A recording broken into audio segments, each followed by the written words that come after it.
Day 15 of the highly publicized trial involving Diddy Combs, widely known as a music mogul, entrepreneur, and founder of Bad Boy Records. Everyone assumed we'd be getting a straightforward, if somewhat dry, day of financial evidence. But everything flipped upside down the moment a platinum-selling artist named Marcus Taylor stepped through the double doors and into that crowded courtroom. Now, if you haven't heard the name Marcus Taylor recently, you're not alone. It's been nearly a decade since he vanished from the mainstream music scene, despite once being the talk of the industry. Between 1999 and 2008, Taylor put out 3 successful albums under the Bad Boy Records label, each one seemingly more popular than the last. And then, he dropped off the face of the earth, or so everyone thought.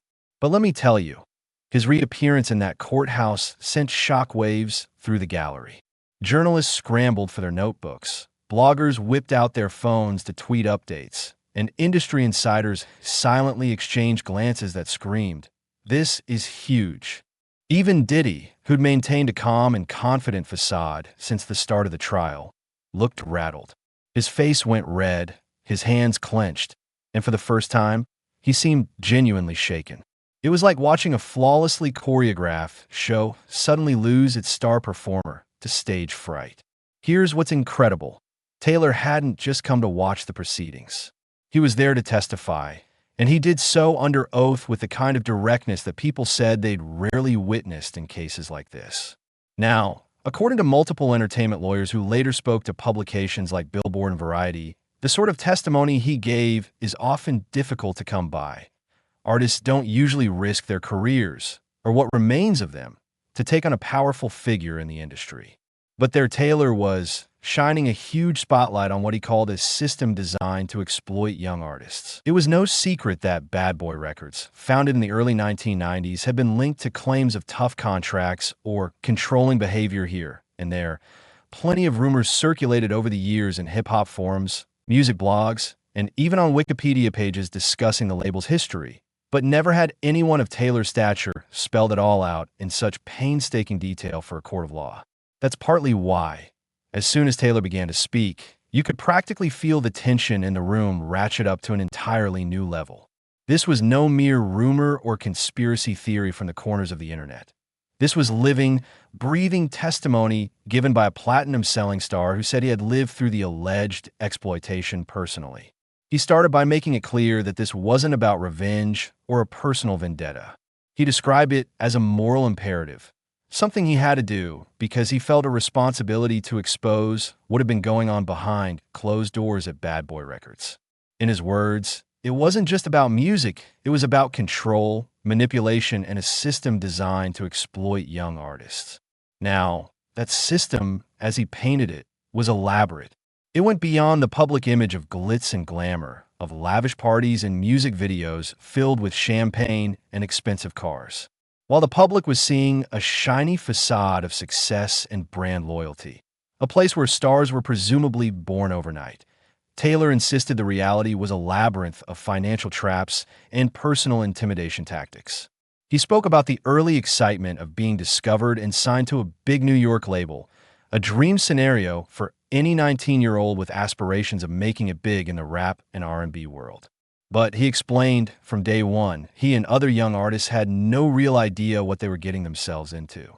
They were asked to sign complicated contracts in record time, often within 24 hours, with no chance to get outside legal advice. And, interestingly, a number of high-profile stories from reputable news sources, like an investigative feature the New York Times did in 2002 on how major labels sometimes corner new talent, mirror exactly what Taylor described in court.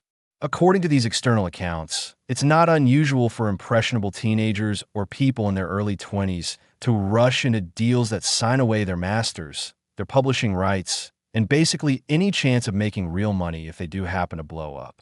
That's precisely what Taylor said happened to him.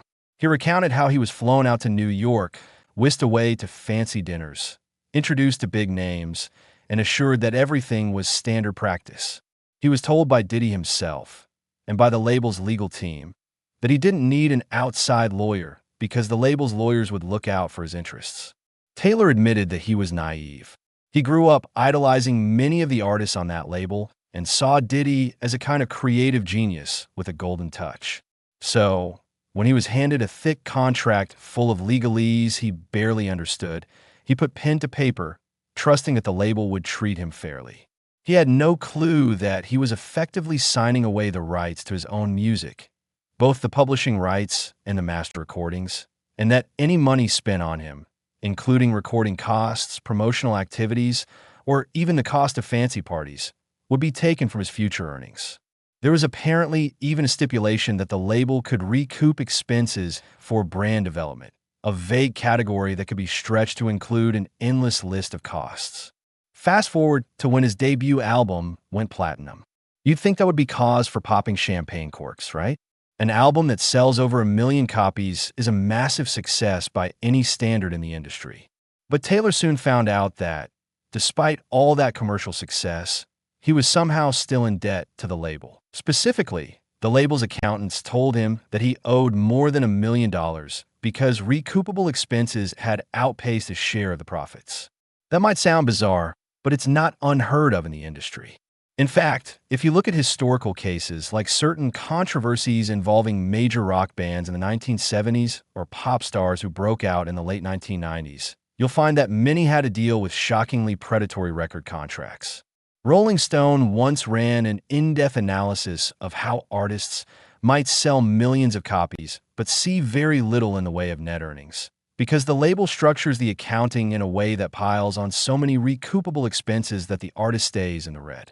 Taylor's story, therefore, is sadly not unique in the broader music business environment, but it's extremely relevant here because of Diddy's overarching influence and reputation as a savvy mogul who, at least publicly, championed the success of his roster. Taylor went on to say that he was basically living paycheck to paycheck, scraping by financially, even though he had multiple top 10 singles on the radio. It almost defies belief. How can someone who's dominating the charts be living so close to the edge? But the answer, according to Taylor, lay in the complicated contract structure and the label's approach to accounting. He talked about statements that listed endless recoupable charges, some for studio time, some for marketing, others for parties he says he never attended. There were even line items for personal styling sessions that he insists he never asked for or received. If you're wondering how such charges might get onto an artist's tab, well, there have been numerous exposés over the years detailing how unscrupulous label executives may bundle various expenses under an artist's name, from travel to personal assistance, and even fancy dinners that had little to do with the artist's actual promotional needs. At this point in the testimony, the prosecutors began to show the court a series of financial documents. But then, Taylor dropped another bombshell. He spoke about a meeting Diddy called, referring to it as a family meeting which took place in Diddy's home. Taylor described how, at first, Diddy was all smiles, praising Taylor's work and telling him he was part of the Bad Boy family. But when Taylor pressed on the label's accounting, asking pointed questions about where all his money was going, Diddy's demeanor flipped.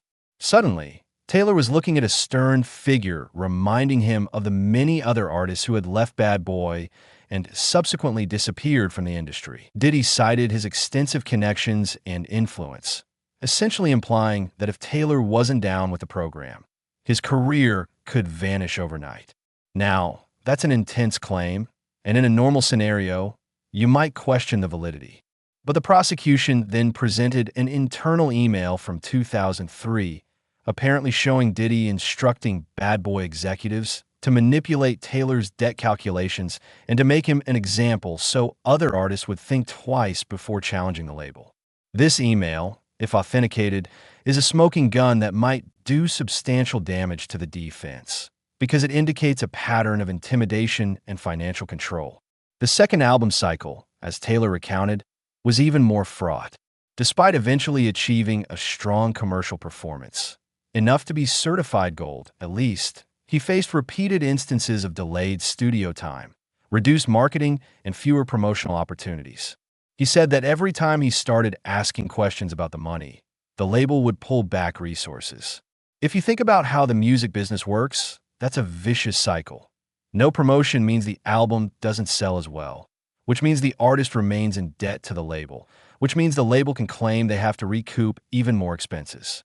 And Taylor wasn't just speculating. He hired an independent forensic accountant who pored over the deals. That accountant found that Taylor should have earned around $4.2 million based on typical industry splits and his sales figures. Instead, all he ever got was about $185,000 in advances, and on paper, he supposedly owed the label more than $2 million. By that time, said Taylor, he felt trapped in a never-ending cycle of debt, pretty much a form of modern indentured servitude, as he so bluntly put it. What's more, he testified that Bad Boy Records' control extended beyond just finance. Taylor pointed to a culture of constant surveillance, a phenomenon that's actually documented in some well-researched pieces on how certain labels manage artists' personal lives. He noted that artists were encouraged to live in properties owned by Diddy, effectively giving the label management direct oversight of their daily comings and goings. They were also urged to hire stylists, security, and personal teams that were, in one way or another, connected to the label or required to report on the artist's activities. Taylor said this turned what was touted as a family environment into a web of subtle intimidation. Artists rarely felt they could openly discuss their frustrations or concerns because they never knew who might be reporting back. This is in line with research from certain media historians who have studied the precarious nature of celebrity life in major urban centers like New York and Los Angeles, where powerful industry figures have historically been known to keep close tabs on their talent to preserve their brand image and business interests. The final straw for Taylor, which he described with palpable emotion, happened in 2007 during the onboarding of a new, young artist, an 18-year-old who just landed what was being called a multi-million-dollar deal. Taylor was already disillusioned and concerned by that point, but this new recruit's experience pushed him over the edge. He recalled seeing the young man come out of Diddy's office looking visibly shaken. That same young artist then approached Taylor for help paying his mother's rent, even though he'd supposedly just signed a contract worth more money than most people see in a lifetime. To Taylor, that was the moment of stark clarity. He saw himself in that kid, wide-eyed, eager to please, and completely unaware of how the system was about to chew him up. That's when Taylor decided he had to leave, even if it meant forfeiting everything he'd built. Leaving Bad Boy, however, wasn't simple. It was, in fact, extraordinarily costly. He had to buy his way out of the contract in 2008, liquidating his assets and borrowing money just to become free. He also had to sign non-disparagement and confidentiality clauses that many major labels routinely include in release agreements to prevent artists from publicly criticizing them. And with that, Taylor's mainstream career effectively ended. Overnight, he found himself blacklisted from certain industry events, and other labels, radio stations, or booking agents suddenly went silent. It's not difficult to see how a single phone call from a powerful industry player can shut doors very quickly. Though some insiders argue that maybe his music style wasn't in demand anymore, Taylor believes he was systematically shut out for daring to question the status quo. During the cross-examination, the defense attorney tried to paint Taylor's testimony as the ranting of a bitter, washed-up artist who simply couldn't cut it anymore. They showed pictures of Taylor and Diddy together at events years after his departure from Bad Boy. The attorney suggested that if he had really been so mistreated, why would he be posing so cordially with Diddy? Taylor's response was straightforward. This was survival. He explained that the music industry is a tight-knit world, and if you're openly hostile to a major power broker like Diddy, your prospects of securing deals, features, or even studio time might vanish. Those photos, he said, represent exactly that.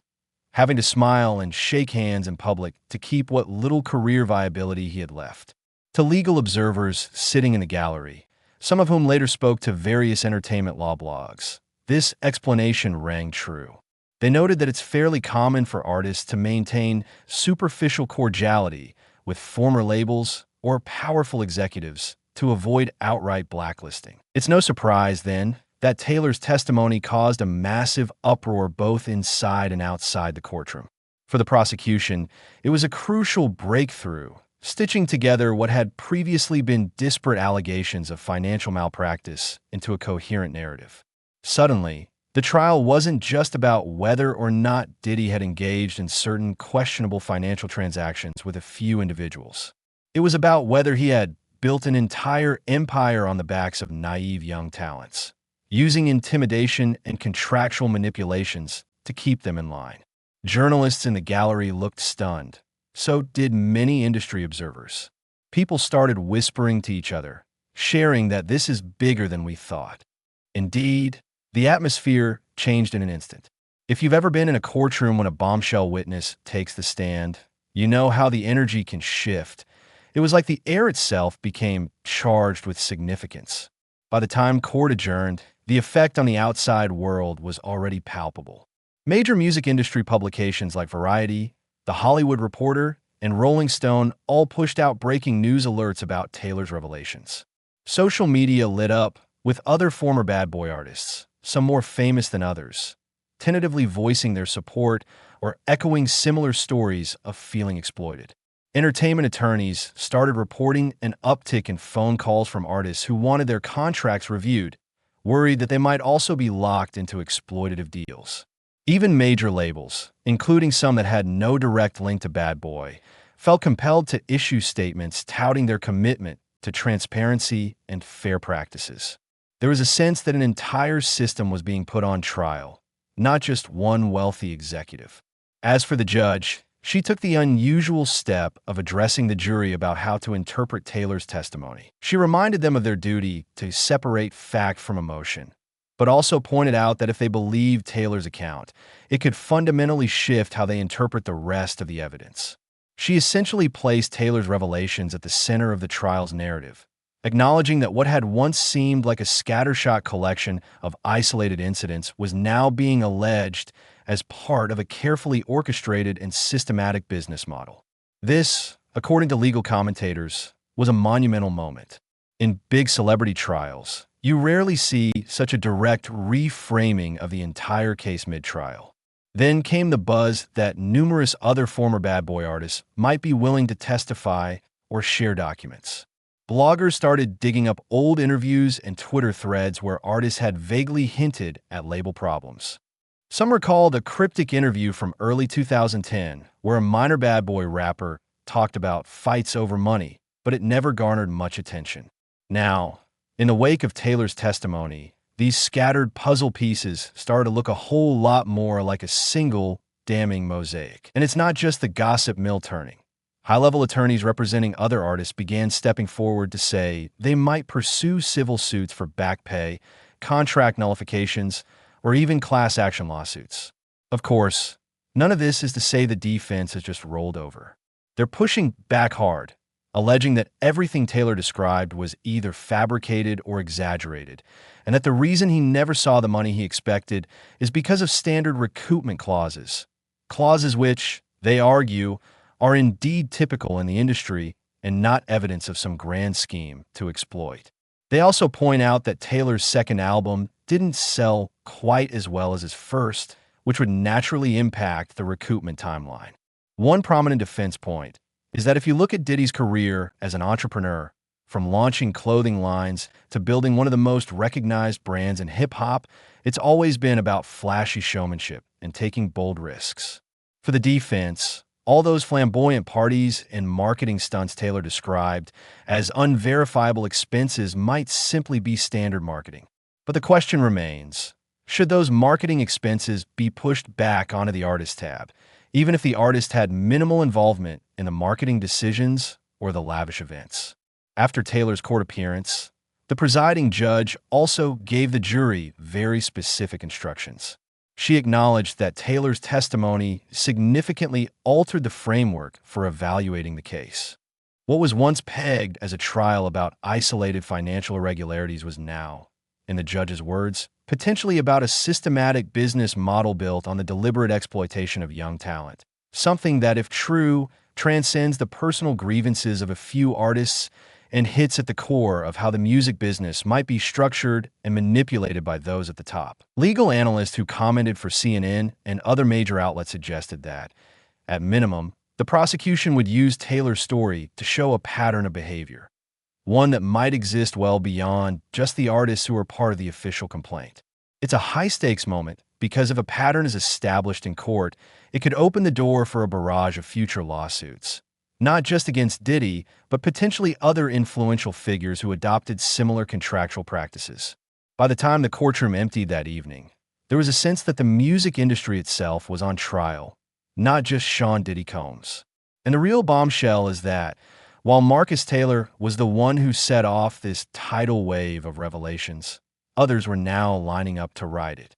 Industry watchers predicted a wave of potential testimonies or depositions, as more former artists might come forward, emboldened by Taylor's willingness to publicly break those non-disparagement clauses.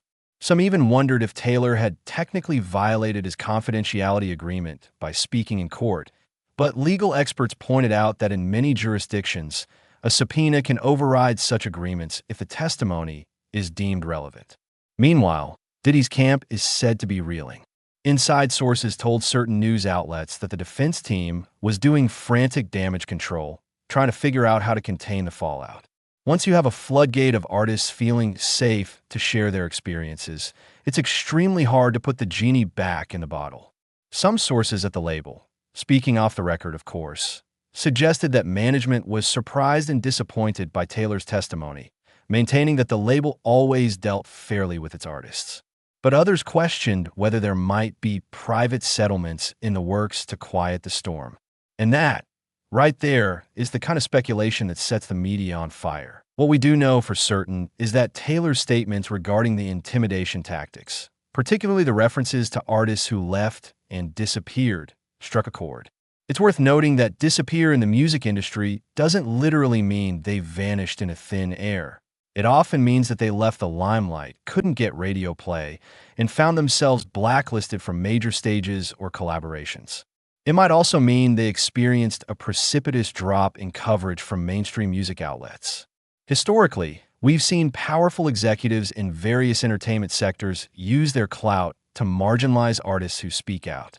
That said, Taylor's specifics, like the fact that he was forced to pay for parties he never attended, or the insinuation that studio time was strategically withheld, can be tested against documents, so it's not purely a matter of hearsay.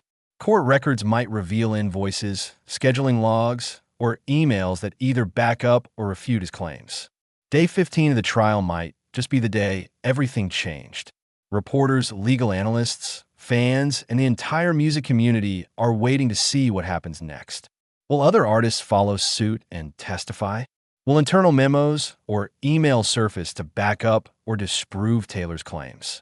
Will the defense produce convincing evidence that all of this is merely a gross exaggeration by someone who's resentful about their lost fame? Those are the questions swirling around as the trial continues. But one thing's for sure, Marcus Taylor's story is out there now, and it's not going away anytime soon. The entire hip-hop world, and maybe the entire entertainment world, is now listening intently.